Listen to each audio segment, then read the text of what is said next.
السلام علیکم ورحمۃ اللہ وبرکاتہ۔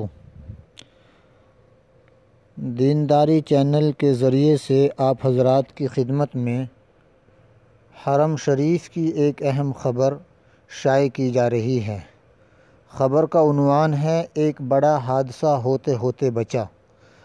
آج دوپہر تقریباً 12:24 حرم مکی یعنی مسجد حرام میں جمعے کے خطبے کے دوران ایک شخص ممبر تک رسائی حاصل کرنے کے لیے ممبر کی جانب تیزی سے بڑھ رہا تھا۔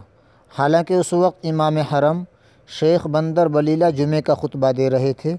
اس شخص کو وہاں پر تعینات سیکورٹی فورسز کے لوگوں نے اسے فوراً گرفتار کر لیا اور اس طرح سے حرم مکی شریف کی سیکورٹی فورس کی چاق و چوبند نگرانی اور بروقت کارروائی سے ایک بڑا حادثہ ہوتے ہوتے بچا۔